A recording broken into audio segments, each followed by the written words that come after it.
اما بعد فاعوذ باللہ من الشیطان الرجیم بسم اللہ الرحمن الرحیم یا ایہا الذین آمنوا اجتنبوا کثیرا من الظن ان بعض الظن اسم ولا تجسسوا ولا یغتب بعضکم بعضا ایحب احدکم ان یاکل لحم اخیہ میتا فکرہتموہ واتقوا اللہ ان اللہ تواب الرحیم صدق اللہ العظیم رب اشرح لی صدری ویسر لی امری واحلل عقدۃ من لسانی یفقہوا قولی اللہم ربنا الہمنا رشدنا واعذنا من شرور انفسنا اللہم ارنا الحق حقا وارزقنا اتباعہ وارنا الباطل باطلا وارزقنا اجتنابا آمین یا رب العالمین۔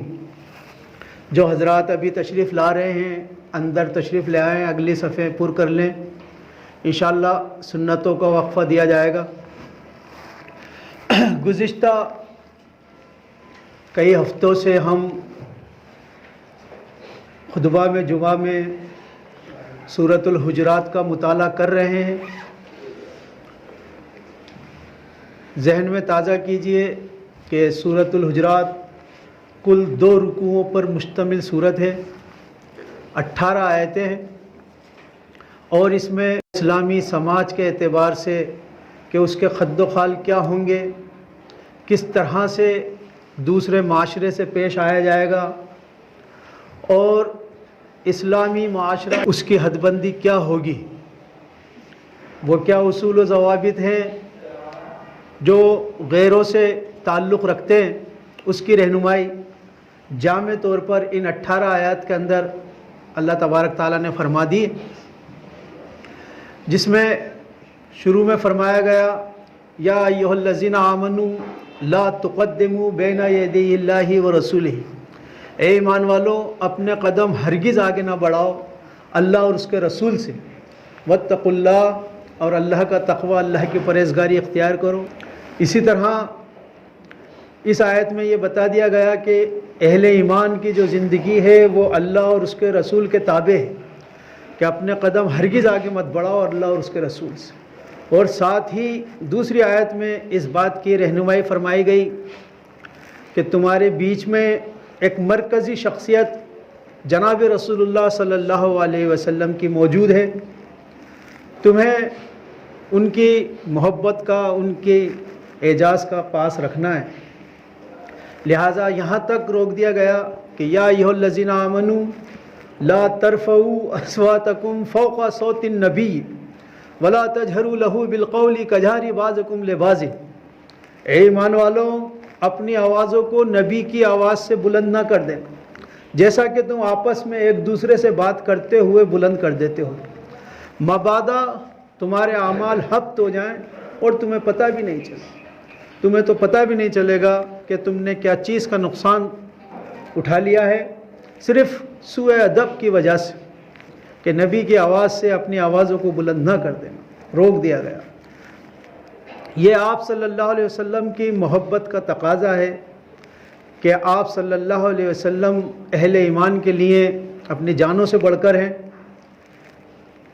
مگر دیکھنے میں یہ آتا ہے کہ تعلیمات کو اپنانے میں، ان کو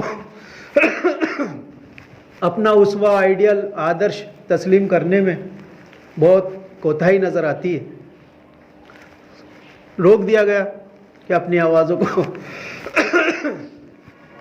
مزید پھر بڑے گناہ کی طرف توجہ فرمائی گئی، کہا گیا کہ یا ایھا الذین آمنوا ان جاءکم فاسق بنبأ فتبینوا ان تصیبوا قوما بجہالۃ فتصبحوا علی ما فعلتم نادمین۔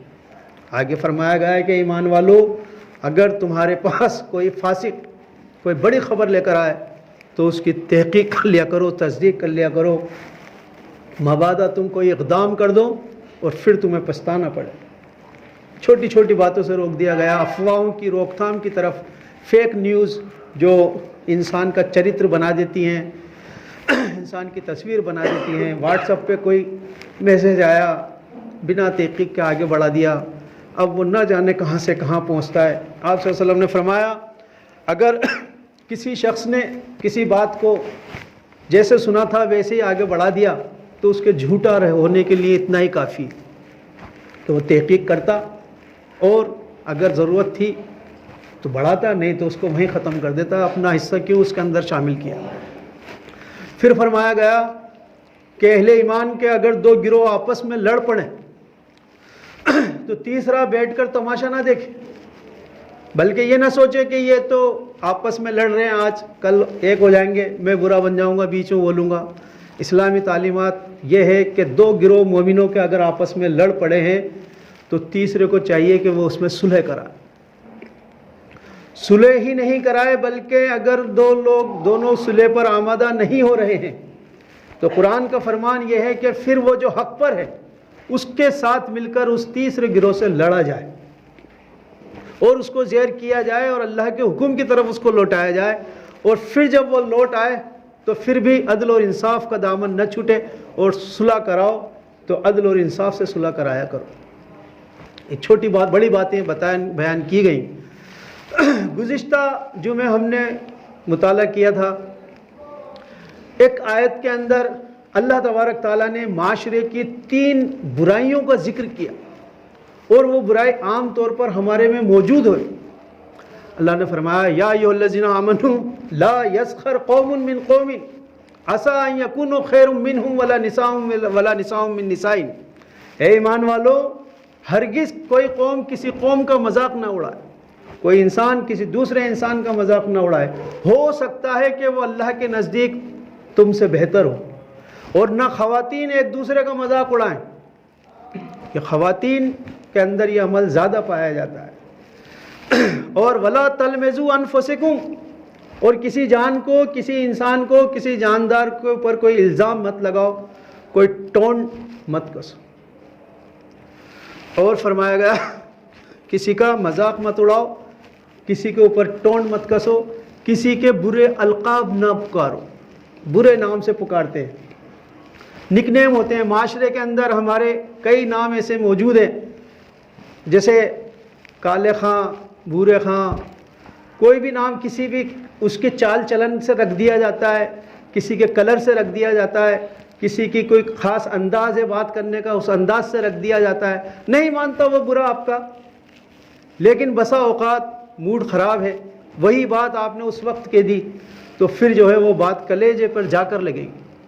تو روکا گیا کہ برے نام سے مت پکارو، یاری دوستی میں چلتا ہوگا، چلتا ہے، لیکن بہت اچھا لگے گا اگر آپ اس کو نام سے پکار دیں گے کہ نام ہے معین الدین اور آپ کچھ اور کہہ رہے تھے، آئندہ ایک دم آپ نے معین الدین کہا تو اس کو خود کو لگے گا کہ یار میرا تو نام معین الدین ہے، تو بہت اچھا اس کو محسوس ہوگا۔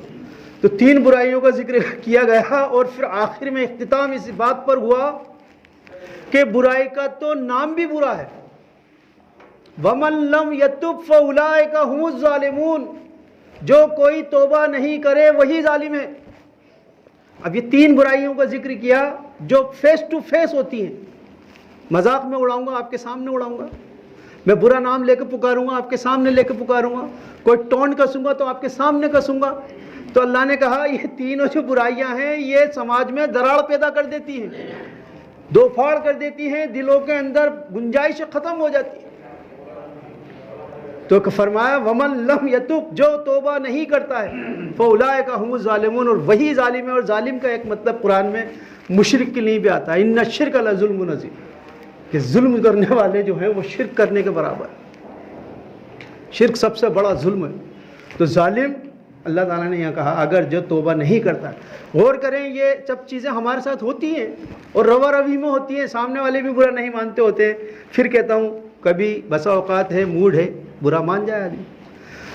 اب جو آیت میں 3 آیتوں کا ذکر آ رہا ہے آگے، وہ آ رہا ہے یا ایھا الذین آمنو، اے ایمان والو کثرت زن سے بچو۔ زن جو کرتے ہیں ہم، گمان جو کرتے ہیں، جو بدگمانی جو کرتے ہیں اس سے بچو۔ بعض زن گناہ بھی ہوتے ہیں۔ دیکھیے ایک تو آپ شک کرتے ہیں، کوئی انسان ہے پتہ نہیں کیا کر گزرے، کیا کر رہا ہے، کیا نہیں کر رہا، کیا کر دے گا، شک ہے، یہ ایک الگ معاملہ ہے۔ ایک زن ہے، بدگمانی ہے، نہیں ایسا ہی کرتا ہوگا، یہی اس کا عمل ہے، یوں ہی کیا ہوگا۔ آپ نے ایک تصویر اس کی ذہن میں بنا لی،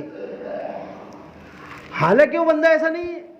آپ نے ایک تصویر اس کے ذہن میں ایسی بنا لی, اب اس تصویر کو آپ روزانہ سجا رہے ہو, اس میں رنگ روغن کر رہے ہو, اس کو خوب بڑھیا اس بلڈنگ بنا لی ہے.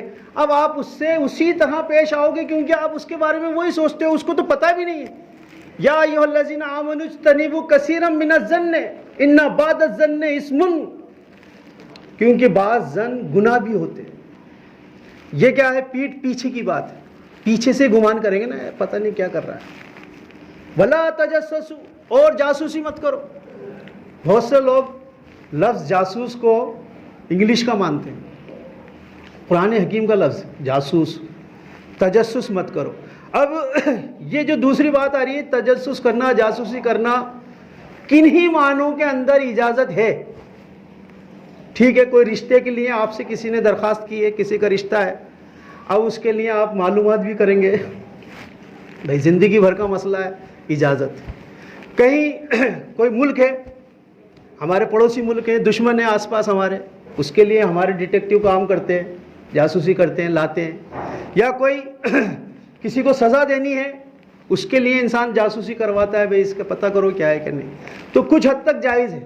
لیکن یہ جاسوسی اس طرح کرنا, یہ دونوں بھائیوں میں کیوں بن رہی ہے, فلاں باپ بیٹے میں کیوں بن رہی ہے, ان کا کاروبار اتنا کیوں چل رہا ہے, ان کے گھر میں کیوں خوشحالی ہے. اب لگے ہوئے پیچھے کچھ خاص عورتیں لگی ہوتی ہیں, کچھ خاص مرد لگے ہوتے ہیں, وہ عورتوں سے بھی بڑھ کر ہوتے ہیں. تو کیا روکا گیا؟ ولا تجسسوا ولا یغتب, اور نہ ہی کسی کی غیبت کرو. تیسرا گناہ یہاں پر فرمایا غیبت. غیبت کیا ہوتی ہے؟ وہ عمل, وہ بات جو آپ کسی کی غیر موجودگی میں کہہ رہے ہیں, جو اس کے سامنے نہیں کہہ سکتے, یہ غیبت ہے. وہ گناہ, وہ کام, فلاں آدمی وہ کام کرتا ہے, یہ اس کا ذکر اس کے پیٹھ پیچھے اس طرح اس عمل کے ساتھ کیا جا رہا ہے کہ اگر وہ سامنے ہو تو اس کو برا لگے, اور وہ عمل اس کے اندر پایا جاتا ہو. یہ بھی شرط ہے, جس برائی کا آپ ذکر کر رہے ہیں وہ برائی اس میں موجود ہو اور اس کی غیر موجودگی میں کی جا رہی ہے, یہی غیبت ہے. اللہ کے رسول سے صحابہ نے پوچھا, رسول اللہ ذرا غور کر لیجیے, وہ چیز تو اس کے اندر موجود ہے جو ہم بات کر رہے ہیں. کہ ہاں تبھی تو غیبت ہے, اس میں موجود ہے, اگر اس میں موجود ہی نہیں اور تم جب وہ بات کرو, یہ تو بہتان ہے, یہ تو اس سے بھی آگے کا گناہ ہے. اور غیبت کا گناہ فرمایا گیا کہ تم میں سے کوئی پسند نہیں کرے گا کہ تم اپنے مردار بھائی کا گوشت کھاؤ. فکرے تم اس سے, تو تم کرہا کرو گے. مردار بھائی کا گوشت کھانا, غیبت کرنے کا مطلب یہ ہے کہ اپنے مردار بھائی کا گوشت کھانا. جو آدم خور ہوتے ہیں نا, جو گوشت کھاتے ہیں, وہ بھی زندہ کو مار کے گوشت کھاتے ہیں. مردار بھائی کا گوشت کھانا, اس کا لاشا پڑا ہوا ہے, جہاں سے سمجھ میں آ رہا ہے اسے کاٹ رہے ہیں, کھا رہے ہیں, اسے اس کا ذکر کر رہے ہیں نا, یہ ایسا کرتا ہے, ویسا کرتا ہے, ویسا کرتا ہے, پیچھے اس کے اندر موجود ہے وہ چیز.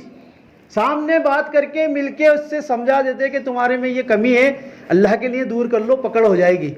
یہ تو ہے اخلاص, اور یہ ہے ضروری. لیکن اس کی پیٹھ پیچھے اب وہ مردہ کیوں کہا گیا؟ کیونکہ وہ سامنے ہوتا تو دفاع کرتا اپنے آپ کا. اب لاش پڑی ہوئی ہے, کھاؤ جدھر سے آپ کو کھانا ہے, تو وہ لاش. نہ کوئی غیبت کرے. غیبت کرنا ایسا ہے کہ وہ اپنے مردار بھائی کا گوشت کھا رہا ہے. فکرے تم, اس سے تو تم اکراہ کرو گے, کرا کرو. واتقوا اللہ ان اللہ تواب الرحیم. تو اللہ کا تقوی اختیار کرو اور اللہ کی نافرمانی سے بچتے رہو, بے شک اللہ بہت زیادہ توبہ قبول کرنے والا ہے. تو یہ تین برائیاں جس کا ذکر کیا گیا, یہ سامنے, یہ پیٹھ پیچھے ہوتی ہے. ایک ظن کرنا, بدگمانی کرنا, دوسرا جاسوسی کرنا, تیسرا غیبت کرنا. یہ تینوں کام پیچھے سے ہوتے ہیں. پہلی جو آیت میں تھے وہ تین کام سامنے کے تھے, برے نام سے پکارنا, ٹون کسنا, یا پھر جو ہے 6 چیزوں سے روکا گیا. اللہ رب العزت ہمیں ان 6 چیزوں کی اصلاح کرنے کی توفیق عطا فرمائے. جن حضرات نے سنت ادا نہ کی ہو, سنت ادا کریں.